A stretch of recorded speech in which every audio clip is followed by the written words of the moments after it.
आज हम बात करने वाले हैं परफेक्ट स्ट्रेंजर्स 2017 इंच मूवी के बारे में। नमस्ते दोस्तों, हमारे चैनल मूवी रिव्यूज में आप सभी का स्वागत है। मूवी के बारे में बात करने से पहले अगर अभी तक आपने हमारे चैनल को सब्सक्राइब नहीं किया तो जल्दी सब्सक्राइब कीजिए और लेटेस्ट अपडेट पाने के लिए नोटिफिकेशन आइकन को भी प्रेस कीजिएगा।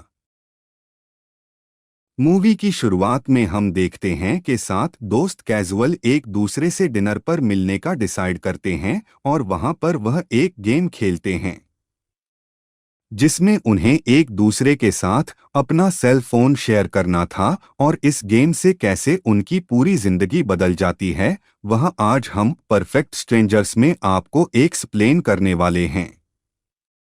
मूवी की स्टार्टिंग में हम एक एक करके पहले कैरेक्टर से मिलते हैं। पहला कपल हमें मिलता है कॉसिमो और बियंका, जो कि एक न्यूली मैरिड कपल है।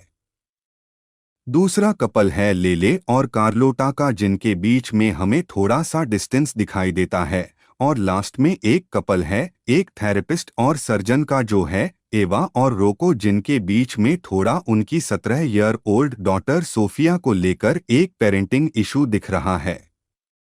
यह सब के सब क्लोज फ्रेंड्स है और इन सबका एवा और रोको के घर में डिनर एंजॉय करने का प्लान है और साथ ही यूनर एक्लिप्स मून देखने का भी।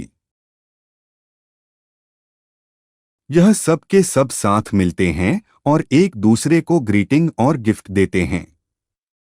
यह सारे के सारे अपने सेवंथ फ्रेंड पेपे के बारे में डिस्कस कर रहे हैं और उसकी नई गर्लफ्रेंड लुसिला के बारे में भी वो जानना चाहते हैं। सबके सब काफी एक्साइटेड होते हैं और उनकी एक्साइटमेंट तब टूट जाती है जब पेपे अकेले ही वहां आता है, क्योंकि वह कहता है कि लूसिया को फीवर था इसलिए वह डिनर ज्वाइन नहीं कर सकती। अब वह सब डिनर के लिए बैठ जाते हैं और डिनर करते करते कैजुअल बातें भी करने लगते हैं और बातें करते करते यह कहते हैं कि कैसे इनका एक जानने वाला था जिसकी मैरिज उसके सेल फोन ने डिस्ट्रॉय कर दी, क्योंकि उसके वाइफ ने एक और वुमेन के मैसेज उसके फोन में देख लिए थे और वह चीटिंग करते हुए पकड़ा गया था। यहाँ पर हम देखते हैं कि कन्फ्लिक्ट ऑफ ओपिनियन होता है। सारे के सारे जेंटस कहते हैं कि इसमें उसकी वाइफ की गलती है, क्योंकि उसे बिना पूछे उसका फोन नहीं देखना चाहिए था। और सभी लेडीज कहती है कि इसमें आदमी की गलती है, क्योंकि उसने अपनी वाइफ को चीट किया था। अब यह डिस्कशन खत्म करते हुए एवा कहती है कि यह जो ब्लैक बॉक्स है यह बहुत इम्पॉर्टेंट है और इसके अंदर लाइव है कि यह किसी की रिलेशनशिप को डिस्ट्रॉय कर सकता है। कार्लोटा इस बात को एग्री करती है और कहती है कि उसका हस्बैंड लेले उसे अपना फोन कभी नहीं दिखाता, तो लेले उसे यहाँ पर डिसएग्री करता हुआ अपना फोन कार्लोटा के पास रखता है और कहता है कि उसके पास कुछ भी छुपाने के लिए नहीं है। यहाँ एवा अपना फोन निकालती है और वह भी डाइनिंग टेबल पर रख देती है और कहती है कि चलो एक गेम खेलते हैं जिसमें हम सब के सब अपना फोन डाइनिंग टेबल पर रखेंगे और कोई भी मैसेज कॉल आएगा तो वो लाउडली सबको बताना पड़ेगा। कुछ लोग पहले मना करते हैं और बाद में नाना करके बात सब मान जाते हैं और गेम के लिए रेडी हो जाते हैं। गेम स्टार्ट होता है। वह एक दूसरे को प्रैंक करते हैं और यहाँ पर एवा के डैड का कॉल आता है और सबको पता चलता है कि एवा अपनी बॉडी से खुश नहीं है और वह ब्रेस्ट एनलार्जमेंट सर्जरी के लिए जाना चाहती है। यहाँ पर फिर कन्फ्लिक्ट ऑफ ओपिनियन आ जाता है कि कुछ लोग कहते हैं कि वह थेरेपिस्ट है, उसे अपनी बॉडी से खुश रहना चाहिए, और बाकी लोग कहते हैं कि अगर उसे करवाना ही था तो उसे अपने हस्बैंड रोको के पास जाना चाहिए था, जो कि एक सर्जन है। रोको यहाँ पर थोड़ा चिढ़ जाता है और कहता है कैसे एवा के डैड उसे ट्रीट करते हैं और उसे नल्ला समझते हैं, इसलिए उन्होंने अपनी बेटी को एक अच्छे सर्जन के पास भेजा है। एवा इससे डिसएग्री करती है और कहती है कि रोको ही उसकी जॉब को नीचा देखता है। अब यहाँ पर कुछ ब्रेक आ जाता है।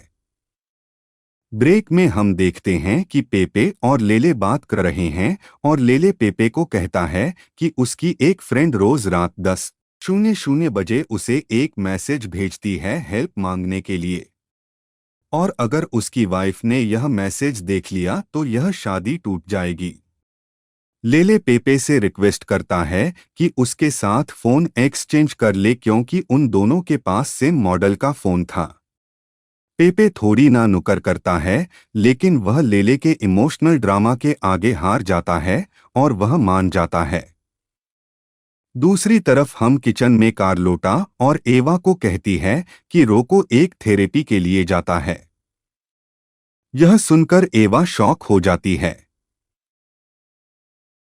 अब सारे के सारे डिनर टेबल पर फिर से बैठते हैं और गेम दोबारा शुरू होती है। लेले अपने फोन को एक्सचेंज कर लेता है पेपे के साथ, मगर वह अब सब के सब एक दूसरे के साथ मस्ती करने लगते हैं और मूड को लाइट करते हैं।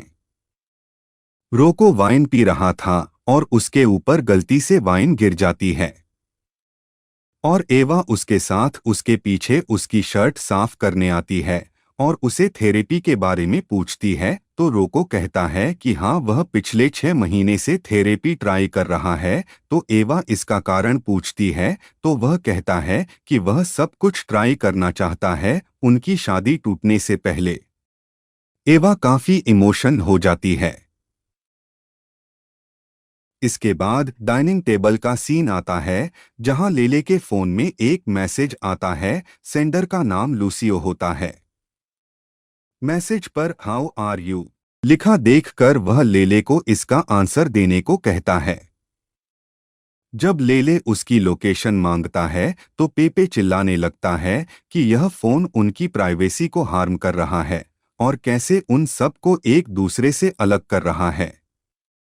पेपे को ऐसे गुस्सा करते देख सब के सब शॉक हो जाते हैं क्योंकि उन्हें नहीं पता था कि लेले का फोन पेपे के पास है और पेपे का फोन लेले के पास है।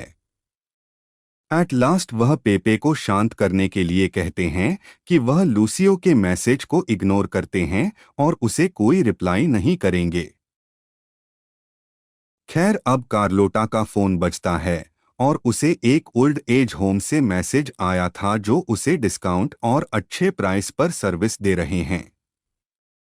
यह मैसेज लेले को काफी परेशान कर देता है और वह थोड़ा चिढ़ जाता है और वह कार्लोटा से कहता है कि हाँ उसकी मॉम थोड़ी इरिटेटिंग है, मगर वह बिल्कुल नहीं चाहता कि वह मॉम को एक ओल्ड एज होम में भेजें। सिचुएशन बहुत टेंस हो जाती है और यह सब के सब डिसाइड करते हैं कि वह थोड़ा ब्रेक लेंगे और मून एक्लिप्स देखने के लिए बाहर जाएंगे। अब वह एक्लिप्स एंजॉय करते हैं और उसके बाद वह सारे के सारे बियंका के फोन से सेल्फी ले रहे होते हैं। तभी उसके फोन पर एक मैसेज आता है और उसका हस्बैंड यह देखकर काफी जेलस फील करता है और बियंका के समझाने के बाद मान जाता है और समझ जाता है।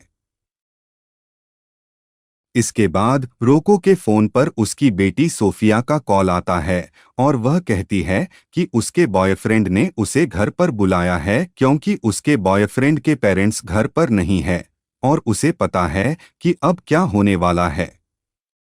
तो वह अपने डैड की सजेशन मांगना चाहती है, तो रोको कहता है कि सोफिया को खुद ही डिसाइड करना पड़ेगा कि वह क्या चाहती है। फिर भी उसे अच्छा नहीं लगेगा कि अगर उसकी डॉटर उसने बॉयफ्रेंड के घर जाएगी।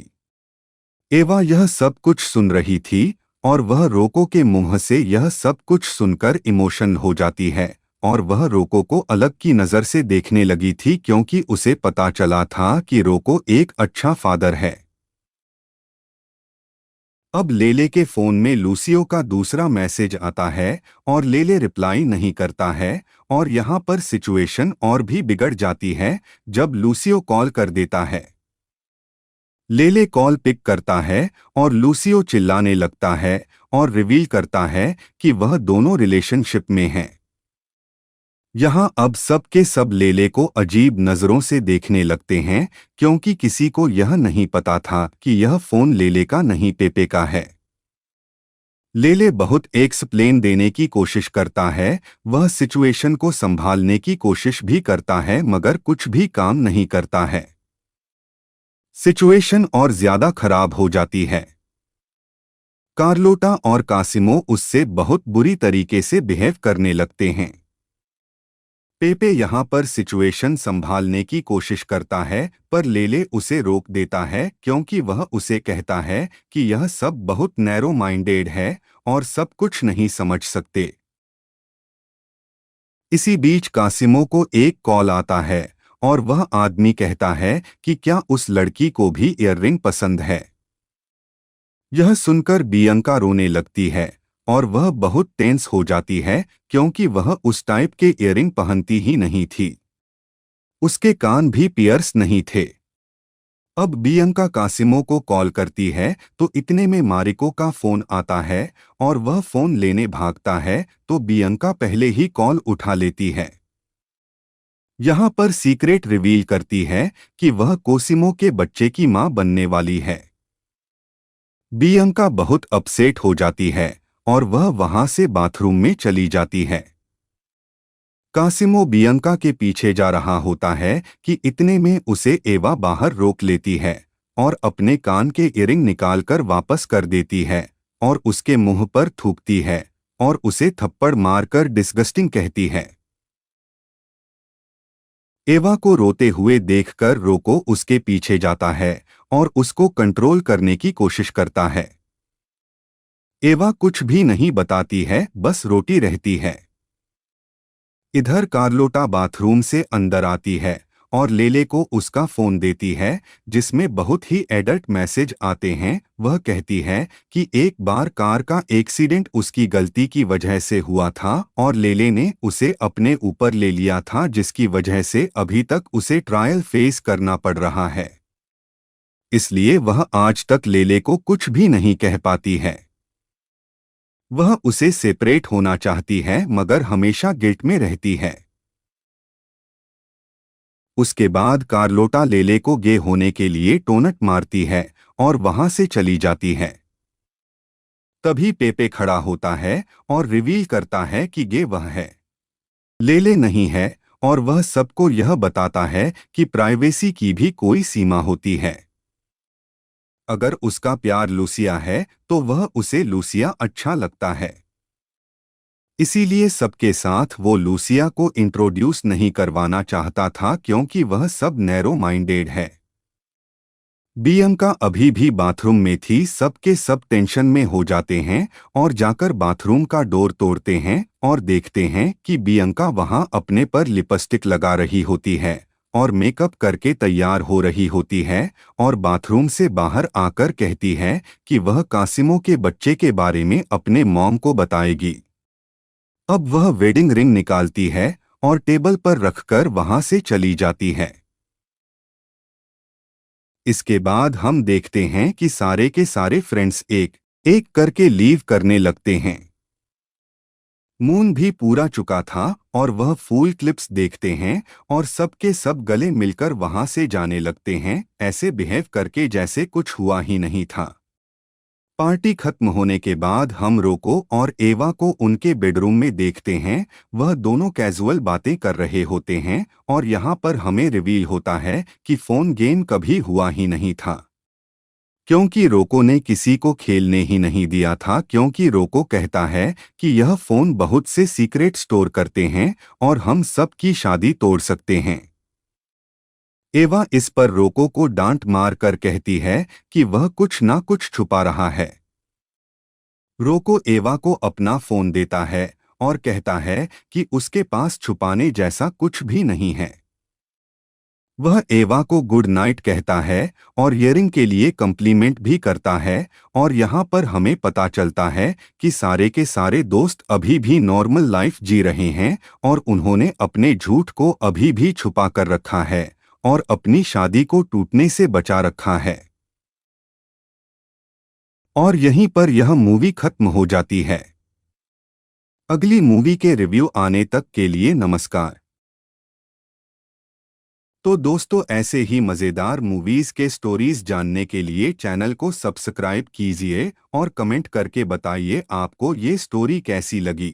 मिलते हैं नेक्स्ट वीडियो में। Bye bye.